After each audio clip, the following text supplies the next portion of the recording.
आज हम एक ऐसी किताब पर बात करने वाले हैं जो सिर्फ एक किताब नहीं बल्कि एक फिनोमेना बन गई। सोचिए, एक कहानी जिसकी दुनिया भर में 2 करोड़ से ज्यादा कॉपीज बिकी हैं 56 भाषाओं में अनुवाद हो चुका है। और जिसे बिल क्लिंटन से लेकर जूलिया रॉबर्ट्स तक सबने सराहा है। हम बात करें पाउलो कोएल्हो की द एल्केमिस्ट की। और दिलचस्प बात यह है कि जब खुद लेखक से पूछा गया कि जबरदस्त कामयाबी का राज क्या है तो उन्होंने कहा, मुझे नहीं पता। अच्छा। हाँ, लेकिन वो एक बात पर जोर देते हैं, हम सबको अपनी पर्सनल लेजेंड यानी व्यक्तिगत गाथा को समझना और उसे जीना जरूरी है। तो ये पर्सनल लेजेंड या व्यक्तिगत गाथा आखिर है क्या चीज? मतलब सुनने में तो ये थोड़ा भारी शब्द लगता है। बिल्कुल, आसान भाषा में कहें तो ये वो सपना है जो आप शायद बचपन से पूरा करना चाहते थे। अच्छा। इससे पहले कि दुनिया आपको ये बता दे कि अरे ये सब मुमकिन नहीं है, कोएल्हो कहते हैं कि ये वो रास्ता है जो कायनात ने आपके लिए चुना है। लेकिन वो ये भी कहते हैं कि इस रास्ते पर चलने में 4 बहुत बड़ी रुकावटें आती हैं। और मुझे लगता है कि आज हमारी चर्चा का असली मकसद यही है, इन 4 रुकावटों को समझना सैंटियागो की कहानी के जरिए। बिल्कुल, हम देखेंगे कि ये रुकावटें क्या हैं और उनसे कैसे पार पाया जा सकता है। तो पहली क्या है? पहली रुकावट, बचपन से ही हमारे दिमाग में ये भर दिया जाता है कि जो हम चाहते हैं वो नामुमकिन है। दूसरी, प्यार और ये डर कि अपने सपने के पीछे जाने से हम अपने चाहने वालों को खो देंगे। ये तो बहुत कॉमन है। बहुत। तीसरी, हार का डर। और चौथी, जो सबसे अजीब और खतरनाक है, वो क्या है? उस सपने को सच कर लेने का डर जिसके लिए हमने पूरी जिंदगी मेहनत की। चलिए तो कहानी से शुरू करते हैं। कहानी शुरू होती है सैंटियागो नाम के एक चरवाहे से। हाँ, जो स्पेन के मैदानों में अपनी भेड़ों के साथ घूमता है। वो अपनी जिंदगी से खुश है, आजाद है। लेकिन उसे बार बार एक ही सपना आता है। बिल्कुल, सपना ये कि उसे मिस्र के पिरामिड के पास एक खजाना मिलेगा और ये सपना उसे बेचैन करने लगता है। तो वो इसे समझने के लिए एक जिप्सी औरत के पास जाता है। हाँ, जो कहती है कि सपना सच है और बदले में खजाने का 10वां हिस्सा मांगती है। सैंटियागो को ये सब मजाक लगता होगा, है ना? बिल्कुल, वो इसे भूलने की कोशिश करता है और यहीं पर हम कह सकते हैं कि वो पहली रुकावट से मिलता है। मतलब एक बाहरी आवाज उससे बता रही है कि उसका सपना सच हो सकता है, लेकिन उसका अपना तर्क, उसका अपना समाज। हाँ, वो उसे कहता है कि ये सब बकवास है। उसे लगता है कि एक चरवाहे की जिंदगी ही उसकी सच्चाई है। लेकिन फिर कहानी में एक मोड़ आता है। बिल्कुल सही। तभी उसकी मुलाकात एक बहुत ही रहस्यमय बूढ़े आदमी से होती है, मेल्कीजेडेक, जो खुद को सालेम का राजा बताता है। और यहाँ से कहानी असल में घूमती है। हाँ, क्योंकि ये कोई आम बूढ़ा आदमी नहीं है। वो सैंटियागो के बारे में वो बातें जानता है जो कोई नहीं जान सकता। ये राजा वाली बात मुझे हमेशा बहुत दिलचस्प लगती है। सैंटियागो एक अजनबी पर इतनी आसानी से भरोसा क्यों कर लेता है? ये एक बेहतरीन सवाल है। मुझे लगता है कोएल्हो यहाँ ये दिखा रहे हैं कि जब हम अपनी व्यक्तिगत गाथा के रास्ते पर होते हैं तो हमारा दिल वो संकेतों को पहचानने लगता है। अच्छा। राजा की बातें सैंटियागो के दिल की उस आवाज से मेल खाती हैं जिसे वो अब तक अनसुना कर रहा था। वो उसे बताता है कि दुनिया का सबसे बड़ा झूठ ये है कि एक मोड़ पर आकर हमारी जिंदगी हमारे काबू से बाहर हो जाती है और सब किस्मत तय करती है। हाँ, और वो उसे एक बेकर की कहानी सुनाता है ना? हाँ, जो हमेशा घूमना चाहता था पर उसने सोचा कि पहले दुकान खरीद लूं, थोड़े पैसे जमा कर लूं, और फिर बुढ़ापे में घूमूंगा। और अब वो बूढ़ा हो चुका है पर कहीं नहीं गया। ये कहानी तो सच में दिल पर लगती है। यही तो, वो बेकर पहली रुकावट पर ही अटक गया। उसे दुनिया ने यकीन दिला दिया कि जिम्मेदारियां सपने से ज्यादा जरूरी हैं। तो राजा सैंटियागो को चेतावनी देता है कि वो उस बेकर जैसा ना बने। और फिर वो उस किताब की सबसे मशहूर लाइन कहता है, जब तुम सच में कुछ चाहते हो तो पूरी कायनात उसे हासिल करने में तुम्हारी मदद करने की साजिश करती है। बिल्कुल। तो राजा उसे आगे बढ़ने के लिए मना लेता है, बदले में उसकी भेड़ों का 10वां हिस्सा मांगता है और उसे 2 पत्थर देता है, यूरिम और थुमिम। हाँ, जो हाँ या नहीं में जवाब देने में मदद करते हैं। और फिर वो उसे खुशी के रहस्य की कहानी सुनाता है, चम्मच में तेल की 2 बूंदें। जिसका मतलब है कि दुनिया के सारे अजूबे देखो, लेकिन अपने लक्ष्य को, अपनी जिम्मेदारी को कभी मत भूलो। संतुलन ही सब कुछ है। तो अब सैंटियागो अपनी भेड़ें बेचकर, अपना सब कुछ दांव पर लगाकर अफ्रीका के लिए निकल पड़ता है। हाँ, वो बहुत उत्साहित है, लेकिन वहां पहुंचते ही उसके साथ बहुत बुरा होता है। टेंजर शहर में एक नया दोस्त बनाने के चक्कर में उसका सारा पैसा चोरी हो जाता है। वो एक अनजान देश में बिना भाषा जाने अकेला और कंगाल रह जाता है। और यहाँ वो सीधे कोएल्हो की बताई तीसरी बाधा से टकराता है, हार का डर, या कहें हार जाने का अनुभव। सही बात है। सब कुछ लुट जाने के बाद उसे लगता है कि भगवान उसके साथ नाइंसाफी कर रहा है।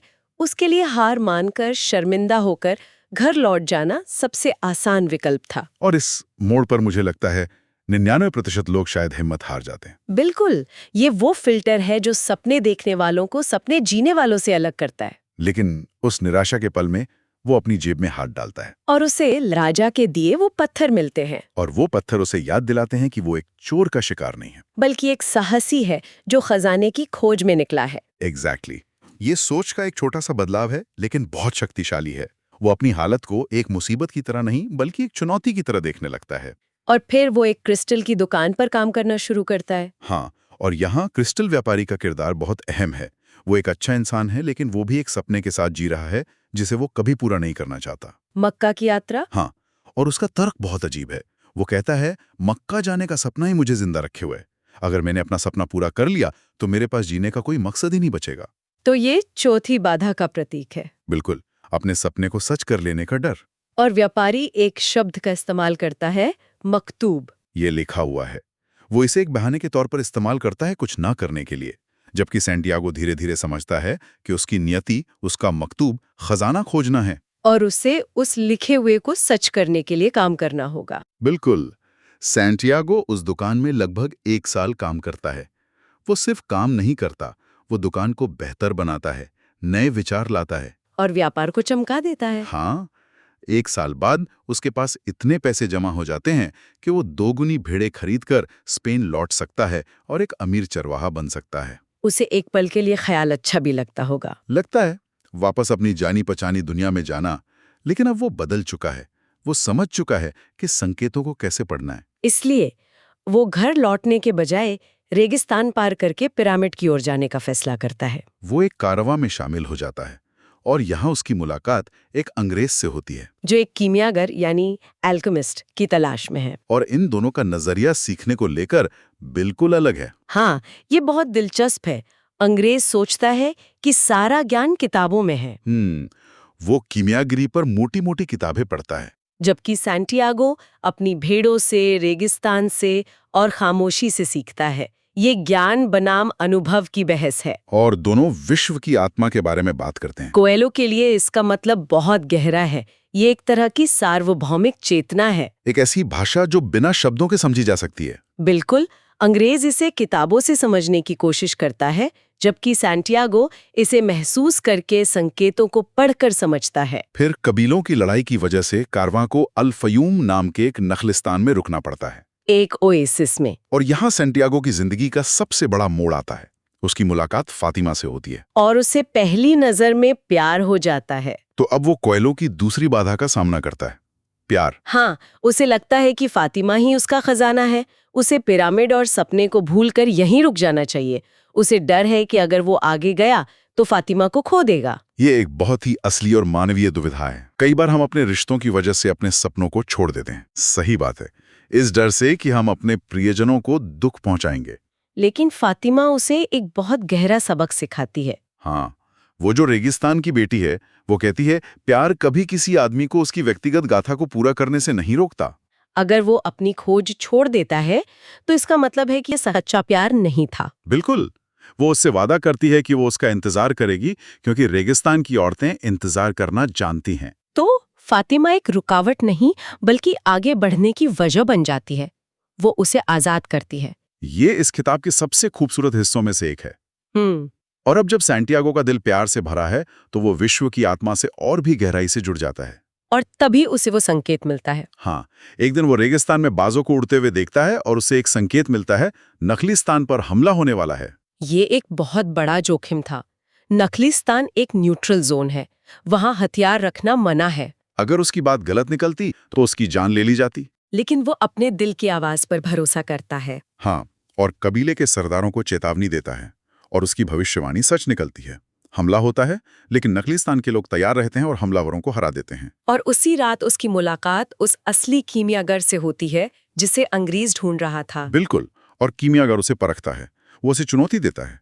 वो जानता है कि सैंटियागो अपनी यात्रा के बहुत करीब है, लेकिन उसे अभी भी मार्गदर्शन की जरूरत है। वो उसे फातिमा और नखलिस्तान के आराम को छोड़ने के लिए कहता है। हाँ, वो उसे समझाता है कि अगर वो यहीं रुक गया तो वो एक अमीर और सम्मानित आदमी तो बन जाएगा, लेकिन हर गुजरते साल के साथ उसे अपना सपना छोड़ने का पछतावा सालता रहेगा। और वो पछतावा उसके और फातिमा के प्यार को भी खत्म कर देगा। सच्चा प्यार कभी रोकता नहीं, बल्कि प्रेरित करता है। उनकी यात्रा के अंत में वो एक सैन्य शिविर में पकड़ लिए जाते हैं और यहाँ कहानी एक लगभग जादुई मोड़ लेती है। हाँ, अपनी जान बचाने के लिए कीमियागर कहता है कि सैंटियागो एक बहुत शक्तिशाली जादूगर है जो खुद को हवा में बदल सकता है, और उसे ये करने के लिए 3 दिन का समय दिया जाता है।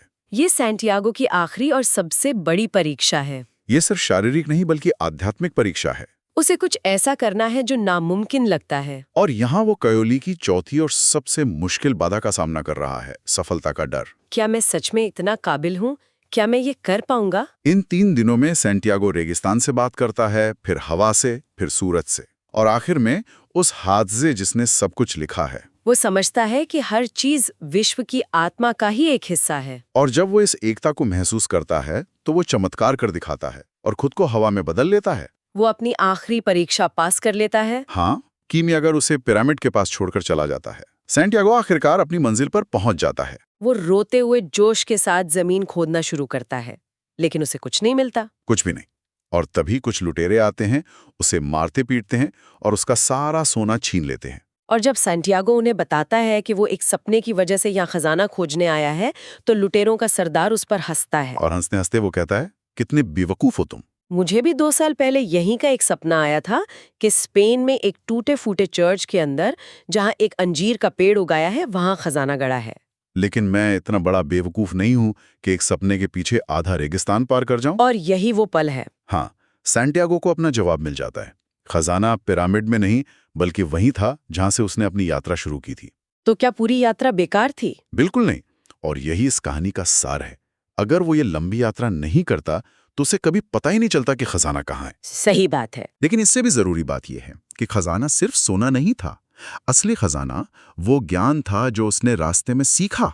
उसने भेड़ों की भाषा सीखी, संकेतों को पढ़ना सीखा। हाँ, अपने दिल की आवाज सुनना सीखा, उसने प्यार किया और सबसे बढ़कर उसने खुद को पहचाना। तो यात्रा का मकसद मंजिल तक पहुंचना नहीं था, बल्कि उस यात्रा के दौरान वो इंसान बनना था जो उस खजाने के काबिल हो। बिल्कुल, कीमियागरी शीशे को सोने में बदलना नहीं है, बल्कि खुद को बेहतर बनाना है।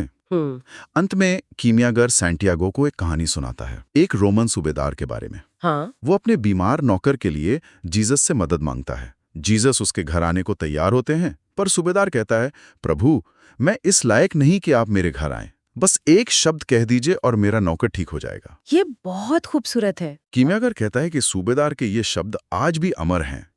और फिर वो कहता है, कोई भी इंसान चाहे वो कुछ भी करे, दुनिया के इतिहास में एक अहम भूमिका निभाता है, और ज्यादातर उसे इस बात का पता भी नहीं होता। तो हमारे सुनने वालों के लिए सोचने वाली बात शायद यही है कि हमारी अपनी जिंदगी, हमारे रोजमर्रा के काम, हमारी अपनी व्यक्तिगत गाथा की खोज दुनिया के इतिहास में क्या भूमिका निभा रही है, जिसके बारे में शायद हम खुद भी अनजान हैं।